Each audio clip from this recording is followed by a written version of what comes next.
बिस्मिल्लाहिर्रहमानिर्रहीम, अस्सलाम वालेकुम। आज ईद का दूसरा दिन है और मैं बहुत दर्द दिल के साथ ये वीडियो रिकॉर्ड करवा रहा हूँ। दुआ ज़हरा का मामला रमज़ानुल मुबारक से ऑनवर्ड्स आप सब जानते हैं, पूरे पाकिस्तान में हर घर में मौजूए बहस बना हुआ।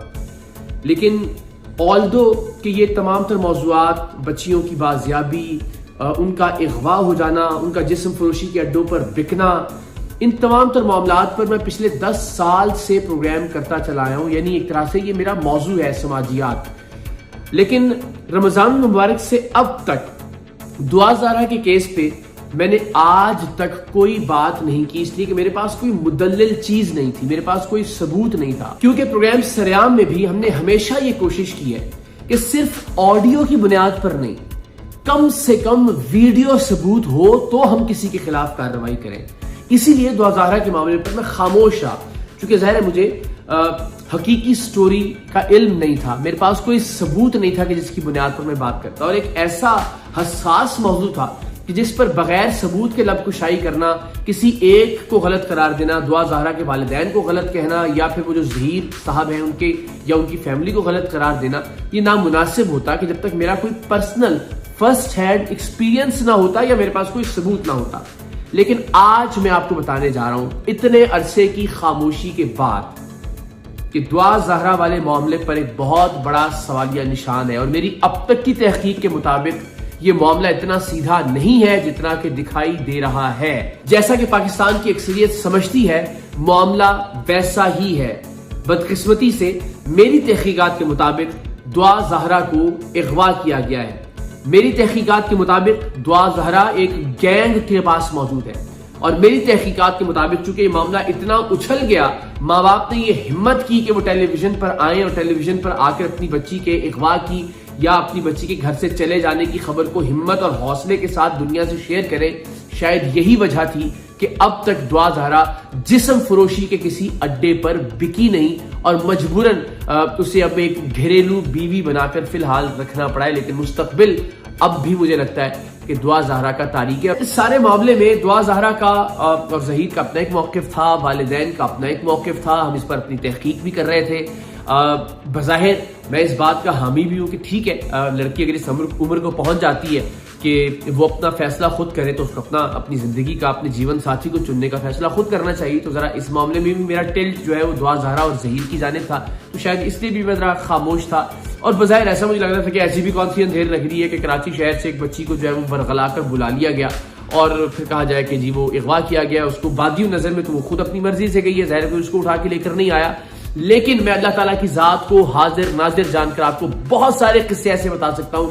सरेआम के 10 साल की तारीख ऐसे प्रोग्राम से भरी हुई है जहां ज़हीर अहमद जैसे बदबख्त लोग बदकिस्मती से दुआ ज़हरा जैसी बच्चियों को शादी का झांसा देके, वरगला के, सोशल मीडिया के जरिए, फोन कॉल्स के जरिए बुलाते हैं और बुलाने के बाद फिर अल्टीमेटली उन्हें आगे एक गैंग के पास, फिर दूसरे गैंग के पास, फिर तीसरे गैंग के पास, गैंग दर गैंग जिस्म फरोशी के लिए और दीगर बदकारी के कामों के लिए उन्हें बेच दिया जाता है। और इस केस में ऐसा ही होने जा रहा था।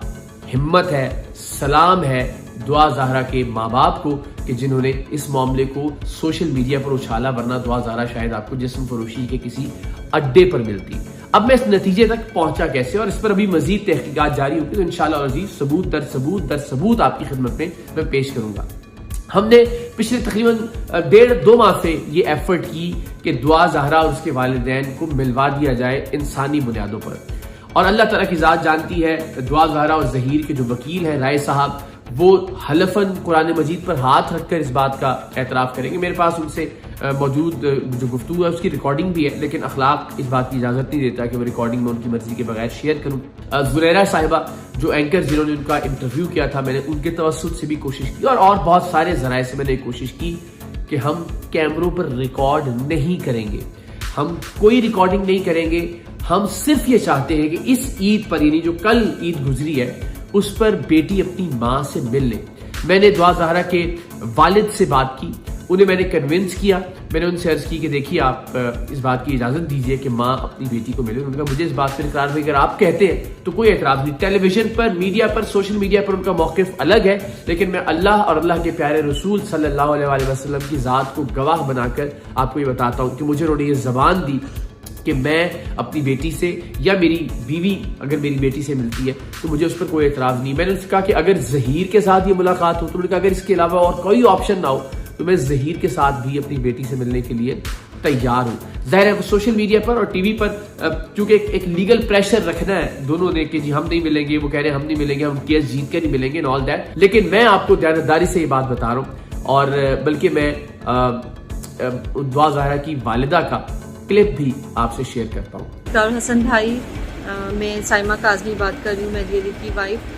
मैं आपसे एक मदद चाहती हूँ। मैं चाहती हूँ कि आप मेरे लिए, मैं आपको अपना भाई कहती हूँ और मैं एक बहन होने के नाते आपसे अब मदद चाहती हूँ कि आप अल्लाह और उसके रसूल के वास्ते, मैं चाहती हूँ ये लोग जिन्होंने मेरी बेटी को किडनैप किया है, और आपको पता है कि ये लोग कितने ख़तरनाक हैं, ये लोग ठीक नहीं हैं और मेरी बेटी को किस हाल में रखा है, उसको इतना कमज़ोर कर दिया है इन लोगों ने। हम बहुत परेशान हैं, यकीन करें कि मैं आपको बता नहीं सकती हूँ।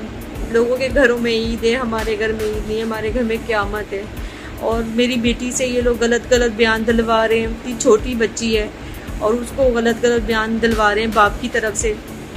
तो मैं, वो बेटी जो अपने बाप के सीने पे सर रख के सोती हो, माँ से कई गुना ज़्यादा अपने बाप से प्यार करती हो, तो वो बेटी अपने बाप के लिए ऐसा तो नहीं बोल सकती। तो मैं उसके जहन से खेल रहे हैं, दिमागी तवाज़ुन उसका ख़राब कर रहे हैं। तो मैं चाहती हूँ कि आप ना मेरी बेटी को जाके चेक करें किस हाल में रखा हुआ है उसको।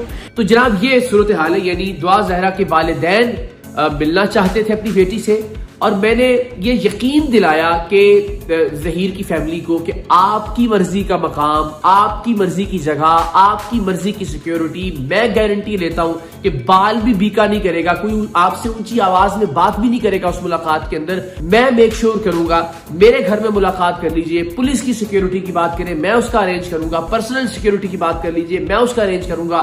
दुआ ज़हरा के वालिदैन को ना हम मकाम बताएंगे मिलने का, ना हम वक्त बताएंगे मिलने का, लेकिन एक बेटी को उसकी माँ से मिलने दीजिए। ये तो एक बुनियादी हक है। कितना बड़ा इख्तिलाफ होगा, कितने बड़े तजादात होंगे, क्या कर लिया होगा उस माँ ने ऐसा जुर्म कि एक बेटी अपनी माँ से मिले ना। ठीक है, एक फैसला कर लिया आपने, अगर फर्ज कर ले एक लम्हे के लिए उस फैसले को तस्लीम कर भी लिया जाए, तो क्या ऐसी क़यामत आ गई है कि एक बेटी अपनी माँ से न मिले या एक बेटी को अपनी माँ से ना मिलने दिया जाए? ज़हीर की फैमिली की जानिब से आ गई जी नहीं, वो बहुत नफरत करती है अपने माँ बाप से, वो नहीं मिलना चाहती।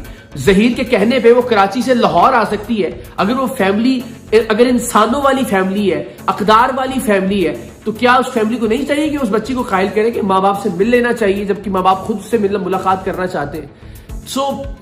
मैं इस नतीजे पर पहुंचा कि अगर मैं ये अर्ज कर रहा हूं कि हम वैसे आप टीवी पे बहुत आ रहे हैं, वैसे आप अपना दुनिया को दिखा रहे हैं कि हम बहुत खुश हैं, इसलिए कि ज़ाहिर आपके प्रोपेगेंडे का ये हिस्सा है, लेकिन मैं आपको हलफन ये कहता हूं, मैं आपको ये ऑफर देता हूं कि कैमरों की मौजूदगी के बगैर बच्ची को ईद पे उसकी मां से मिलवा दीजिए। मैं आपसे कहता हूं अपनी मर्जी का मकाम, अपनी मर्जी की सिक्योरिटी, अपनी मर्जी का टाइम मुंतखब कीजिए।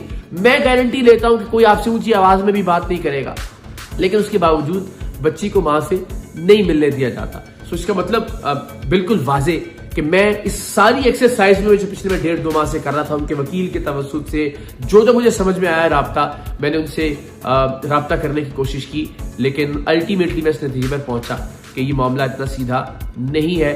बच्ची को बिल्कुल उसी तरह से जिस तरह हम जिस्म फरोशी के अड्डों से पिछले 10 साल से बच्चियां बाजियाब करवाते रहे हैं, और हर बच्ची की यही कहानी होती है कि मोहब्बत की शादी का झांसा देकर उसको बुलाया जाता है और फिर आगे बेच दिया जाता है। तो इतना राज में रखा जा रहा है ज़हीर, उसकी फैमिली, उसके काम और सब चीज़ों को। अब तक सारी बातें वैसे भी गलत साबित हुई, आपने देखा सोशल मीडिया के ऊपर, लेकिन इंशाअल्लाह अज़ीज़ अब आगे चलकर हम एक एक किरदार को सबूत के साथ बेनकाब करेंगे। तो अब तक की फाइंडिंग्स थी और ये मैंने खुदा ताला की ज़ात को गवाह बनाकर आपकी खिदमत में पेश कर दी। और इंशाअल्लाह अज़ीज़ अब आगे वाली वीडियोस में आप मुलाहिज़ा कीजिएगा, इंशाअल्लाह इस बच्ची को इगवा करने वाले, इसमें कोई दूसरा लफ्ज इस्तेमाल नहीं किया जा सकता। ये इगवा जरूरी नहीं होता कि आप किसी को जबरदस्ती उठा के गाड़ी में डालें और उसको लेकर आ जाए। अगर इस तरह से अगवा किया जाता है, और जैसा कि मैंने अर्ज किया कि तारीख है कि बच्चियां इसी तरह से जिस्म फरोशी के अड्डों तक पहुंचती हैं, और अल्हम्दुलिल्लाह सलाम काज़मी साहब को, उनकी अहलिया को, दुआ ज़ाहिरा के वालिदैन को कि उन्होंने अपनी बच्ची को कम से कम इस स्टेज पर पहुंचने से शोर मचा के बचा लिया। तो एक एक किरदार इंशाल्लाह अज़ीज बेनकाब होगा, सबूत के साथ बेनकाब होगा आने वाली वीडियोस में, और इंशाल्लाह आज से मैं इस मौजू को इंशाल्लाह मौजू बहस बनाऊंगा, इस मौजू को एक नई जहत दूंगा, इस मौजू को इंशाल्लाह अज़ीज मैं इतना मेक श्योर करूंगा कि आइंदा दुआ ज़ाहिरा जैसी कोई भी बच्ची किसी के वरगलाने से किसी भी खतरनाक सूरत हाल में न पड़ जाए। तमाम लोगों की बेटियां परवरदिगार दो आलम महफूज रखे, उनकी इज्जतों को महफूज रखे। पाकिस्तान जिंदाबाद।